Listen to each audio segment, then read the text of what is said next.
He's an asshole. He's no, he's such a dangerous. I don't know how he is a candidate. He is so dangerous, and what he brings to my country, what he's awakened in my country, is bigotry and distrust and a certain kind of supremacy in certain. As the stage lights blaze, Cher dives right in, no hesitation, no warm-up. She tears into the president with a signature fire only she could summon. Before Trump can even steady himself, she's already stripped away his self-made image of power, turning him into the punchline of a Broadway spoof no one ever wanted. Her voice crackles with the weight of hard-won resilience, and in its glow, his whole act collapses into something that feels more like small-town theater gone painfully off-script. I have to tell you something. If someone said that my daughter was a hot piece of ass, I would put my fist through his face. Someone who would bring down the country because he doesn't win does not deserve anything, deserves nothing. He deserves nothing. He does not deserve any kind of respect. Cher doesn't need props to take him apart. All it takes is a glance, a line, and suddenly the illusion unravels. The president who boasts of dominance looks paper-thin beside a woman who's made reinvention her art, while he clings to a role that expired decades ago. The self-styled strongman becomes a tired act, still performing long after the crowd stop clapping. He's the casino lounge singer convinced he's headlining Madison Square Garden, and Cher makes sure everyone in the room knows the difference.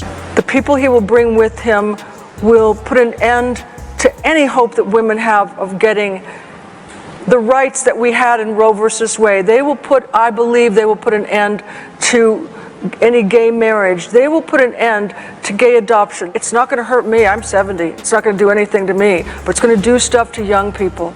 And that really scares me, and it really bothers me. Her weapon isn't just humor, it's endurance. Trump feeds on spectacle, bursts of chaos meant to steal the spotlight. Cher feeds on longevity, the rare gift of surviving every cultural storm and coming out brighter. Beside her, his time and power doesn't feel like a legacy. It feels like a limited run with no encore. He's the political one-hit wonder still pretending the charts haven't moved on, while she remains timeless. Her critique lands with precision, not because it's cruel, but because it reminds everyone how fleeting his relevance really was. I think he has two moral fibers to rub together. He wants to be the king, but he doesn't want to do the work. And I mean, I can't imagine, it's like breaking news. South Korea has bombed North Korea, and President Trump comes up to the platform, to the podium, and says, "What? You know, what could he possibly say? He doesn't know anything about anything. You know, I'll call my friend Vladimir, and he'll tell me what to." Every jab Cher lands cuts deeper because it exposes him to himself. He calls himself the people's champion, yet lives sealed behind gold-plated walls. He preaches authenticity while chasing applause from whichever crowd cheers the loudest. He boasts of fearlessness, but trembles at every slight, real or imagined. Cher doesn't need to twist the truth. She only needs to hold up the mirror. His contradictions do the rest. I wanted to get it so badly when Obama was the president, because I just thought, oh, it would be so cool if he was sitting there, and I would just love that so much. I was told about it, and I thought, oh my God, I wonder if the president's going to be there. And then he wasn't. What makes the takedown so satisfying is how Cher shatters the illusion of inevitability. Trump has always tried to cast himself as untouchable, a man of destiny. But destiny doesn't sulk on social media or whine when reality pushes back.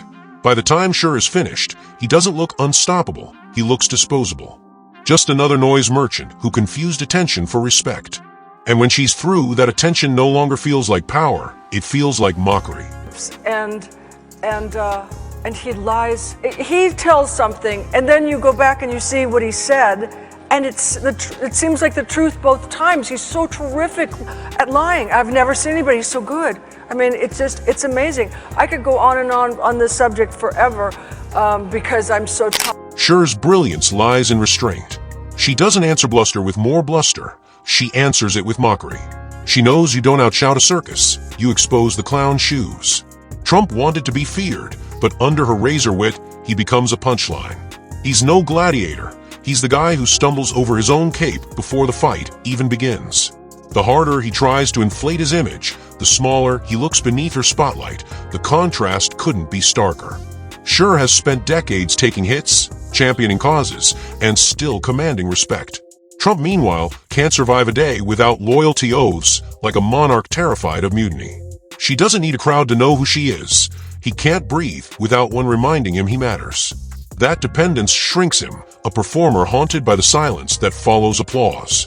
And Cher doesn't just call out, she savors it, cutting him back down to human size, one brutal bar at a time. And so I'm thrilled. I'm just trying to figure out what I'm going to wear. I think it happens in every business. I don't think it's just show business. I think it happens in every business where someone's got pretty much control over if you live, or if you can feed your children, or you can pay your rent, or you can do whatever, or if you're here illegally, or... The clash of legacies is ruthless. Cher will endure as a cultural force, a voice that evolved, provoked, and stayed relevant across generations. Trump, meanwhile, will be remembered as the man who turned the presidency into reality TV and still couldn't secure another season without scandal. History won't carve his face into monuments. It will relegate him to a cautionary footnote on the dangers of confusing spectacle for substance. Cher makes sure that contrast is etched in stone. She exposes the fragility of his mythology, a persona built on the illusion of strength, when real strength isn't found in tantrums or self-congratulation. Her destruction hits hardest because it makes him look forgettable. He yearns to be immortalized, a figure for the ages. Yet beside Cher's timeless presence, he's a passing trend, an embarrassing chapter the world will skim past. She doesn't just roast him, she erases him, reminding us that in the grand narrative of culture, his story is filler between moments that truly mattered. This election will change America and have consequences for the world for 40 years. And the people who will suffer the most are millennials. And they will suffer because the people he will bring with him will put an end to any hope that women have of getting the right. Then comes the true artistry of Cher's roast.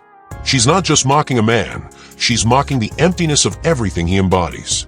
The gaudy excess, the fixation on image, the endless loop of self-promotion, all of it collapses the moment genuine talent and authenticity step into the light. She reminds the audience that no amount of gold leaf can disguise the cracks in a crumbling statue. And Trump is that statue, fractured, unstable, wobbling atop a pedestal he built for himself. That Cher's words hit hard because they pierce the insecurity beneath his bravado, his desperate need for validation from the very elites he pretends to despise. He craves their approval while claiming to champion the common man.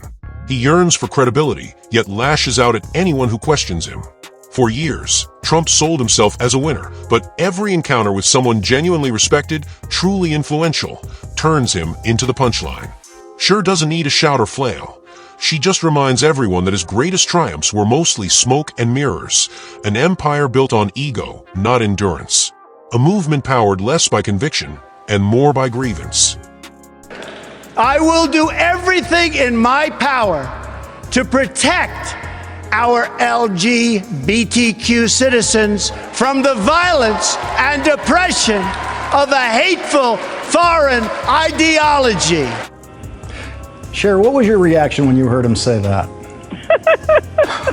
Oh, come on. And he says those letters like a child that's just learning the alphabet, and then pokes his finger in the air for... He's not a conqueror, he's a caricature, desperate to convince the audience the show isn't over while the stagehands quietly pack up behind him. What seals Cher's roast is her refusal to let him escape through noise. Trump thrives on distraction, shifting the spotlight, manufacturing crises, spinning chaos until everyone forgets the last disaster.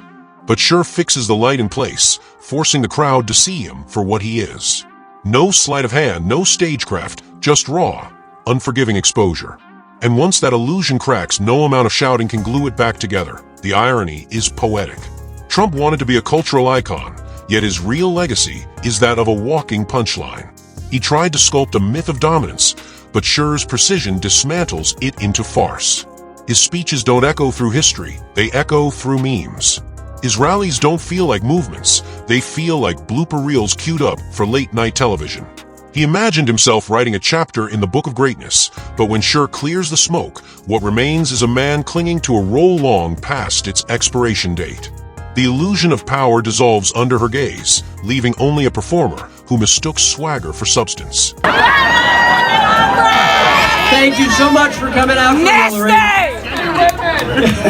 Nasty! And David already told you what we need to do. We need to knock on doors and make phone calls and get folks out, because we're going to win North Carolina and we're going to win Nevada and we're going to win these states. We got to run those numbers up to over 300 electoral votes. So whether he concedes or not, it doesn't matter. Now, I know you know we have a special guest. Every empire he tried to project crumbles in her shadow. The skyscrapers, the gold trimmings, the endless slogans, all built to signal permanence, now feel hollow. Symbols mean nothing when the foundation is weak, and Cher makes sure everyone sees the cracks. What he called grandeur is revealed as gaudiness, a stage set built for display, not for endurance. Once the glitter fades, the spectacle looks cheap, a cardboard palace trembling in a stiff breeze. Her dismantling lands because it exposes how shallow his arsenal truly is. He built an identity from bluster, repetition, and an insatiable hunger for validation. These were never the tools of leadership, only survival tactics in a media world he mistook for his kingdom.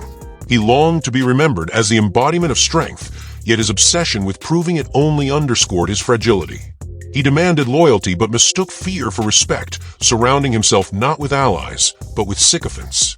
He sold the myth of being unbeatable, but Cher flips the script, revealing how often he was shadowboxing, mistaking chaos for conquest. In her telling, his supposed triumphs shrink to footnotes, absurd reminders of how spectacle devours itself. I mean, he's the most disingenuous man I've ever seen. And I want to tell you, my people will not believe him for a minute. And I read that he was at a 7-hour, closed-door meeting with 400 of the most conservative, hate gay people, LGBT community that there are. So how does he go from that meeting to telling my people that he will... The tragedy of his performance is that it never evolved. Cher has reinvented herself again and again, adapting to every cultural shift, proving that resilience comes from transformation. Trump, meanwhile, keeps replaying the same tired routine, convinced the audience will never tire of the act. But even the biggest shows go stale when the script never changes. Cher turns that stagnation into comedy, a man trapped in reruns while the world has already moved on to the next season. Then comes the comparison that seals the humiliation. By exposing that imbalance, Cher makes his entire persona look counterfeit, a knockoff brand of leadership that never passed the authenticity test. The brilliance of her demolition lies in its precision. She leaves him nowhere to hide. Trump's old escape routes, distraction, deflection, chaos, fail under her spotlight. When one scandal fades, he tries to create another. When one criticism sticks, he scrambles for a new diversion.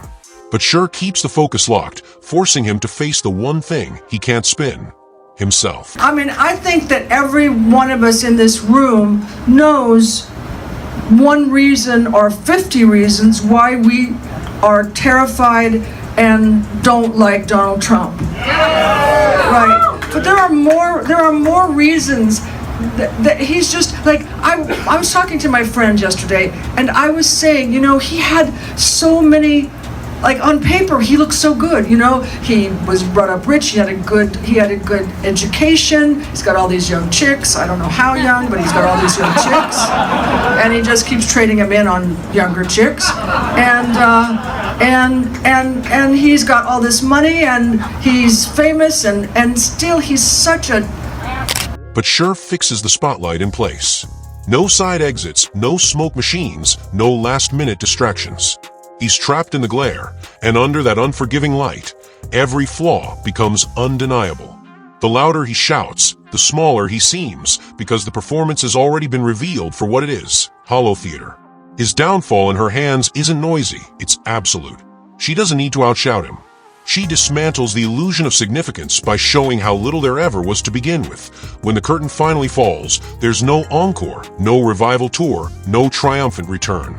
Every boast, every grand gesture, every desperate bid for immortality collapses under the weight of her clarity. What remains is a man who mistook volume for vision and glitter for greatness. The fantasy dissolves, leaving only the echo of laughter, not the laughter of joy, but of recognition. The kind that doesn't just sting, but defines him. For all his efforts to sculpt a legacy, Cher ensures he's remembered not as the monument he imagined, but as the punchline he became.